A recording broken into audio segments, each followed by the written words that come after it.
하나님께서 하신 일을 기억하고 높이라 하는 제하에서 오늘 말씀을 함께 나누도록 하겠습니다.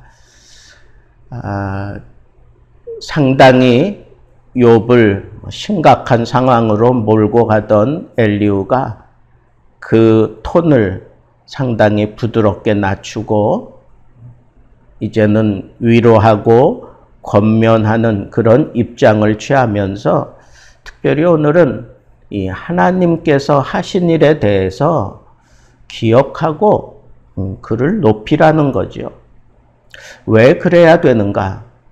하나님은 인생이 아니시다. 인생과는 차원이 다른 분이시고, 그리고 하나님께서 인생을 위하여 하시는 그 일은 이건 인생으로서는 너무너무 감격스러운 일이지, 우리 앞에 보여지는 그런 번개만 봐도 가끔 그 번개가 사람을 타격하기도 하지만 그 번개로 인해서 다가오는 풍우를 안다 하는 그런 표현을 한 걸 보면 지금 우리 한반도 전역에 태풍 심각 단계가 최고의 단계인 심각 단계가 발령되어진 이 상황을 우리가 앞에 두고 이 말씀이 그냥 저절로 우리 피부로 막 파고드는 것 같은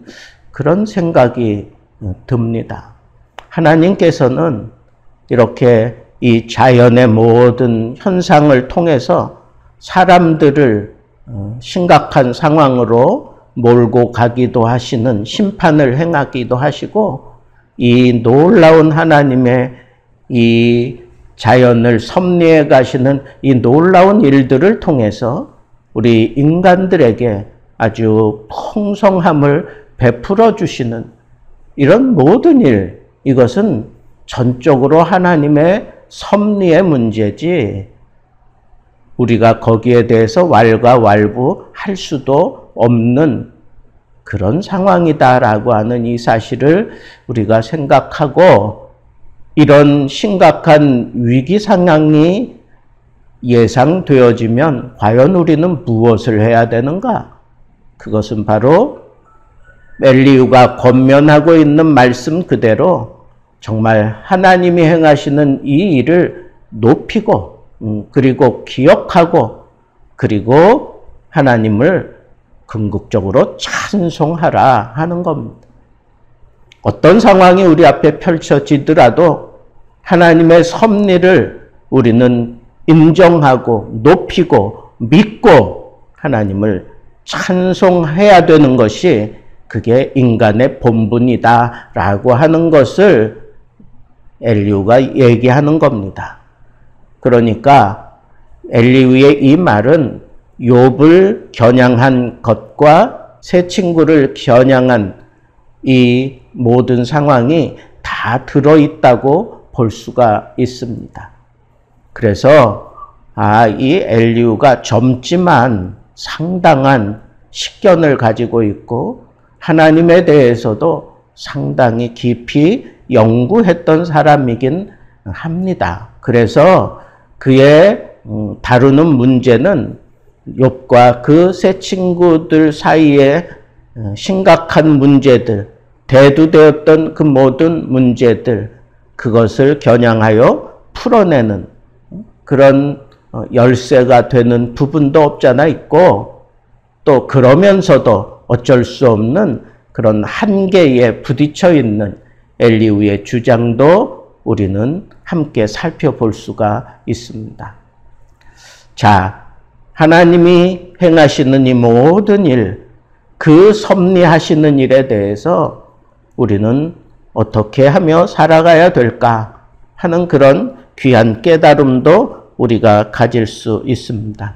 오늘 본문을 보면 하나님께서는 아주 위대한 그런 속성을 가지고 이 자연 만물을 움직이시고 또 하나님의 그 기가 막힌 섭리하심을 펼쳐 가시는데, 그 두 가지 속성은 측량할 수 없이 무한하신 하나님의 섭리, 그 위대함을 선포하는 거예요. 사람들이 감히 측량할 수 없다는 거예요. 하나님의 그 섭리하심을, 하나님이 인간의 역사 속에서 펼쳐오신 그 모든 하나님의 행하심을 우리 인간은 측량할 수가 없다는 거예요.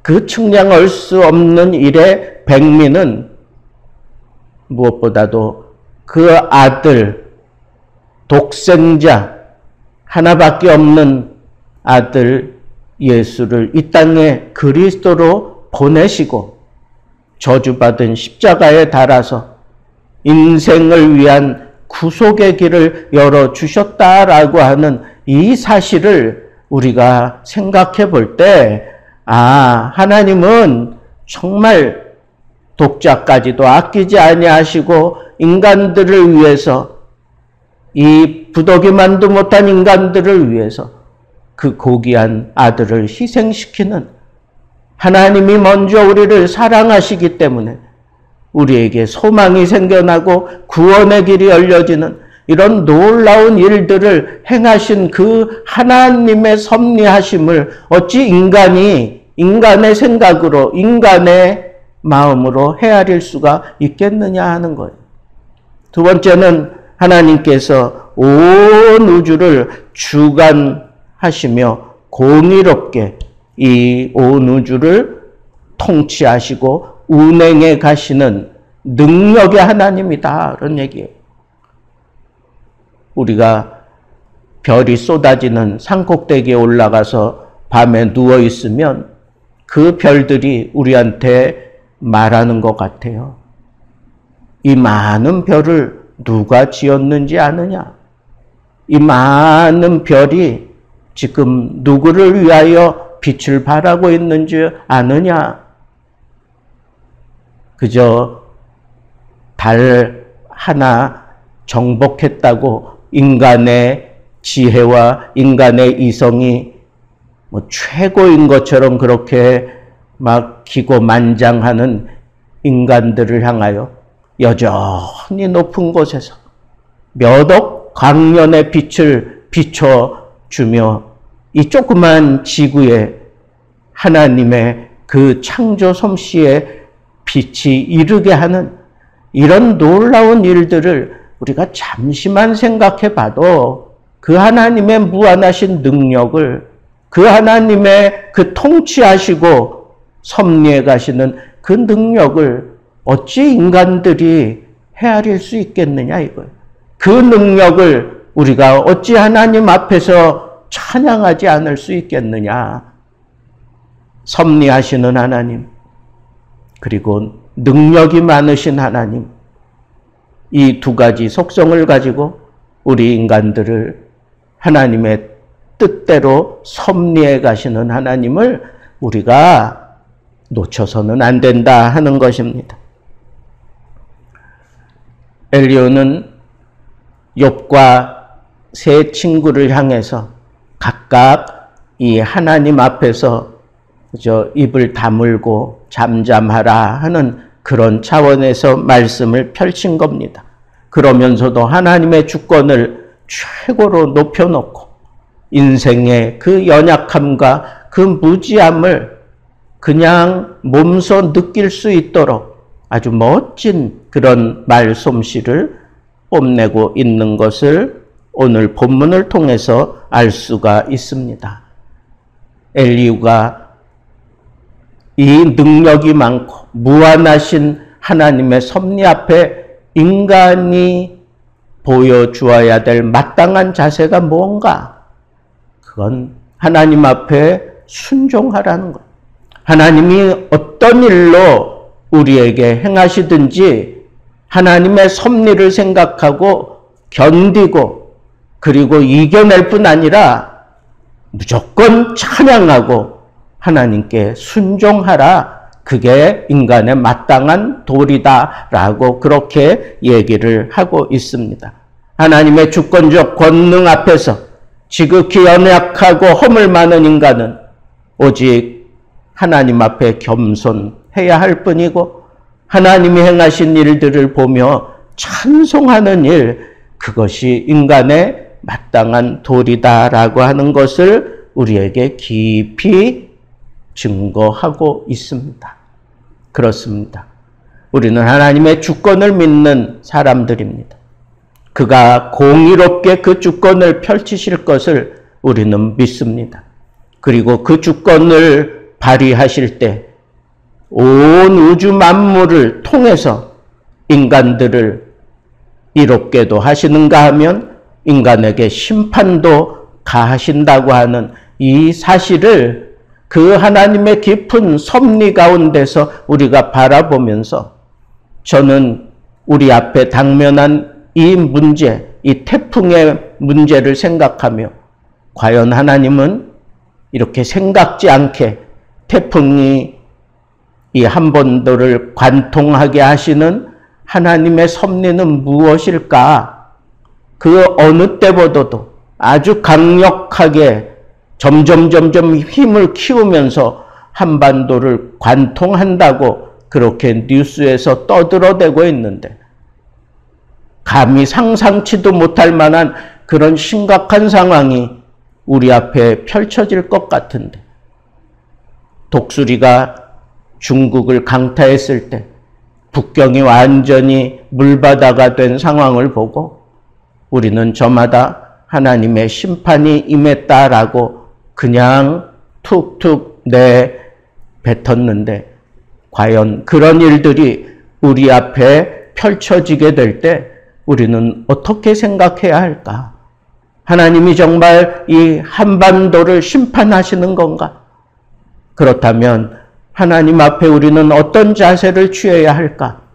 이런 심각한 상황을 앞에 두고도 하나님 앞에 자신의 죄를 그리고 여전히 행하는 그 모든 악한 일들을 그치지 않는다면 하나님은 수도 없이 더 심한 강도로 인간들을 치실 수밖에 없고 그 가운데에서도 하나님이 은혜를 베푸시고 하나님이 우리들을 안전하게 지켜주실 것을 믿는다면 우리는 당연히 하나님 앞에 엎드려 부르짖고 우리의 죄악을 통회하고 자복하며 하나님의 그 섭리를 붙들고 하나님 앞에 기도하며 하나님 우리를 불쌍히 여겨 주옵소서.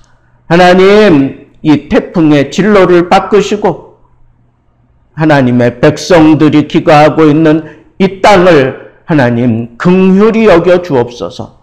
하나님 앞에 하나님의 뜻과 하나님의 능력을 붙들고 기도하는 그런 지혜로운 믿음의 사람들이 되어야 하겠다라고 하는 그런 생각이 저절로 들었습니다. 하나님은 위대하십니다. 하나님이 행하신 일 우리는 기억하고 하나님을 높이는 그런 믿음의 사람이 되어야 할 것입니다. 오늘도 하나님이 우리 앞에 이런 심각한 문제를 두고 우리의 신앙을 달아보고 계시는 것은 아닐까. 번개를 치면 인간을 강타하기도 하지만 그 번개에 맞은 바다는 밑바닥까지 훤하게 비치도록 하나님께서 그 실체를 다 보여주시기도 하시는 하나님의 심판 가운데 담겨져 있는 우리를 향한 하나님의 놀라운 은혜의 섭리와 은혜의 능력이 거기 담겨져 있다는 것을 깨닫고 하나님 앞에 진지하게 기도하며 하나님 앞에 모든 죄를 고백하며 하나님을 붙들고 이 위기를 극복해 갈 수 있는 멋진 그런 믿음의 사람들 되기를 우리 주님의 이름으로 축복합니다.